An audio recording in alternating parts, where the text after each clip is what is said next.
श्री स्वामी समर्थ. श्री गुरुचरित्र अध्याय 40. श्री गणेशाय नमः. सिद्धमने नामधारका पूर्वर्तले आणि कैका वृक्षपा जाता काष्ट शुष्का विचित्र कथा एकपा गणगापुरी असता श्री गुरु आला एक कुष्टी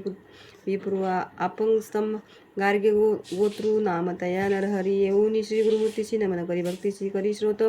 बहुवसी कर संपुट जोडवणी या जय जय या गुरुमूर्ती ऐकोनी आलो तुझी कीर्ती भक्तवसला परंज्योती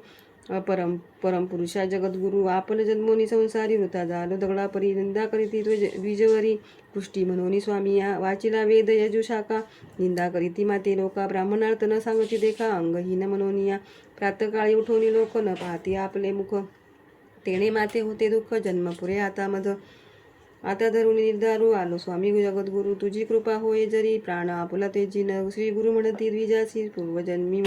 महादोषी केले होते बहुवसी म्हणून कुष्टी झालासी तू आता सांगेन ते करी तुझे पाप जायले दुरी होशील दिव्य शरी एक भावे आचरावी तुके अवसरी काष्ट एक औदुंबरी शुष्क होते वर्षे 4 घेऊन आले सर्पणासी तव देखील श्री गुरुमूर्ती तया विप्रा निरोप देती एक भाव करून या चित्ती घेती के का काष्ट झळ करी काष्ट घेऊन संगमासी त्वरित जावे भावेसी संगमथा नाथ पूर्व दिशी भीमा तिरी रोविपा तुवा जाऊनी संगमात स्नान करून यावे त्वरित पूजा करून अश्वत्थ पुनरपी जावे स्नानाशी हाती धरवणी कलश दोन्ही पाणी आणि उदक तक्षणी शुष्क काष्टा वेळ तिनी स्नपन करी गा भावे जया दिवशी काष्टाशी परणे येतील सजीवेशी पाप गेले तुझे दोषी अंग तुझे होईल बरवे काष्ट घेऊन डोईवरी गेला तो भीमातिरी संगमेश्वरा समोरी रोहिता झाला द्विजवरी जेणे रीती श्री गुरुमूर्ती तया विप्रा निरोधी आचरीसे एकचित्ती भक्तिभावे करोणी येणे परी 7 दिवस द्विज केली उपवास तया काष्टाशी दोन्ही कलश बोरोणी आणि घाली वेळोवेळी देखोनी म्हणत सकळे जन तया विप्रा बोलवून सांगता ती विवंचन श्री गुरु लोपन नसेल निष्कृती तुझी आपापा म्हणून दिले काष्ट बापा वाया कष्ट करीत तशी कापा तू ते श्री गुरुनी नोपिले ऐकून तयाचे वचन विप्रवर करी नमन गुरुवाक्य मज काम धेनू अन्यथा केवी होईल माझे वनी निर्धारू असत्य नवे वाक्य गुरु प्राणवेची न चराचरू गुरुवाक्य मज करणे एके दिवशी श्री गुरुमूर्तीशी सांगती शिष्य परियेसी स्वामींनी निरोपिले द्विजासी शुष्क काष्टाभजी म्हणून किती रीती आम्ही त्यासी विनविले त्याच्या हिताशी वाया कागा कष्टसी मूर्खपणे म्हणून निर्धार करून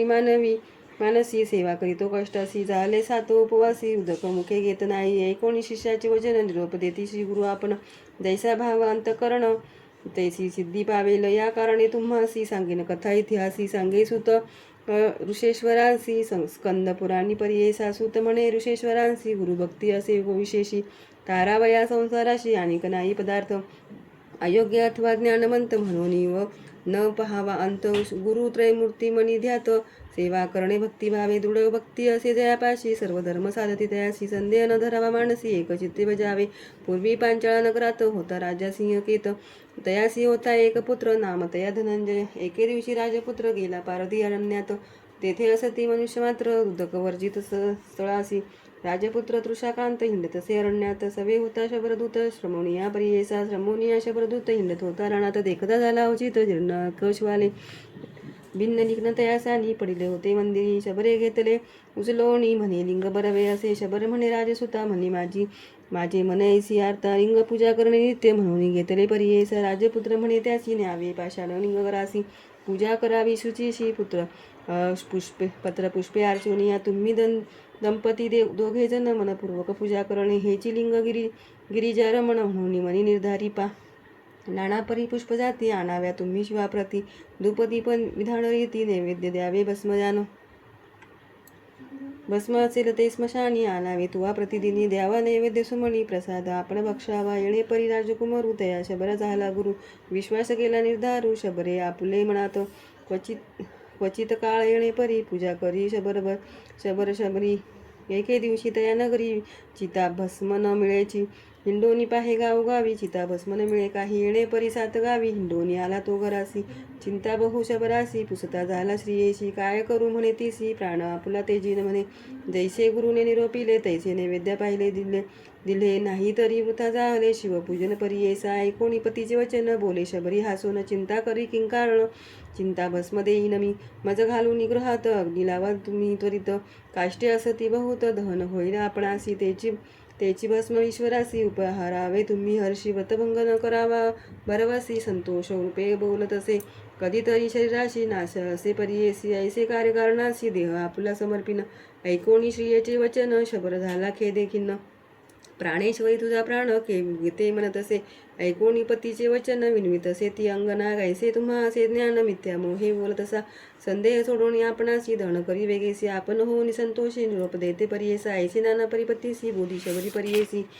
घरात जाऊन पतीशी म्हणे अग्नी लावी आता संतोषनी तो शबर बांधिता झाला घराचे द्वार अग्नी लाविता थोर लापली ज्वाळा दुरंदर दहन झाले शबरीसी भस्म घेतले परियेसी पूजा करून शिवासी नैवेद्य दिला अवतार पूजा करिता ईश्वरासी आनंद झाला बहुवशी सियेशी वदिले म्हणून ऐशी स्मरण नाही तयासी नित्यपूजा करून प्रसाद हाती घेऊन आपले श्रेयस बोलावून देत होता शबर तो त्या दिवशी तेणे परी आपले श्रिय ते पाचारी कृपासागर त्रिपुरारी प्रसन्न झाला परियेसी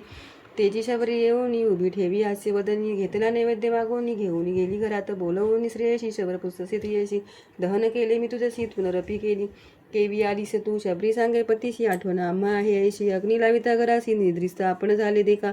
महाशिते पीडित आपण होते निद्रिस्त तुमचे बोल ऐकत उठवणी आले म्हणत असे हे होईल ईश्वर करणी प्रसन्न झाला शूल पाणी ऐकता तक्षणी निज स्वरूपे उभा ठेवला नमन करी लोटांगणी धावणी लागती दोघे चरणी प्रसन्न झाला शूल पाणी मागावर म्हणत असे इह सौख्य संसारी राज्य दिले दुरंदरी गती झाली त्यानंतरी कल्पकोटी स्वर्गवास म्हणून श्री गुरु शिष्याशी सांगते झाले परियेसी विश्वासे करून द्विजहर्षी शुष्क काष्ट सेवितसे जैसा भाव तैसी सिद्धी होईल सत्य त्रिशुद्धी श्री गुरुनाथ कृपानिधी सहज निघाले संगमाशी जाऊनी तो करीती अनुष्ठाना पहावया येती ते ब्राह्मणा देखून त्याचे अंतकरणा प्रसन्न झाले त्यावेळी हाती होता कमंडल भरले सदा गंगाजळ उचलोनिया कर कमळे घाली ती उदक काष्टासी तक्षणी काष्टासी पल्लव आले परियेसी औदुंबर वृक्ष ऐसी दिसत असे समजतांते जैसा चिंतामणी स्पर्श होता लोखंड होय कांचनता तैसा स्त्री गुरुसुधा स्पर्शता होय काष्टा झाला वृक्ष देखा काष्टवीस दिसे औदुंबर सुदेही झाला तो विप्र दिसे सुवर्ण देही नर गेले कुष्ठ तत्काळी मग निघाले मठासी समस्त श्री गुरु शिष्यांस्वरिती ग्रामलोक आनंदेसी घेऊन येती आरती तया विप्रा बोलावून श्री गुरु म्हणती संतोषिनी कन्या पुत्र धन ओदणी तुझी संतती वाढेल तुझे नाम जोगेश्वर म्हणून ठेवले निर्धार समस्त शिष्यामध्ये थोर तुझी आमचा भक्त जाण सैसे श्री गुरुनी निरोपिले तया परी त्याशी झाले म्हणून सिद्धे सांगितले नामधारक शिष्यासी इति श्री गुरुचरित्रामृते परमकथा कल्पतरौ श्री नृसिंह सरस्वती उपाख्याने सिद्धनामधारक संवादे शुष्क काष्ट संजीवनम नाम चत्वारिशतमोऽध्यायः श्री गुरुदत्तात्रेयार्पणमस्तु श्री गुरुदेव दत्त।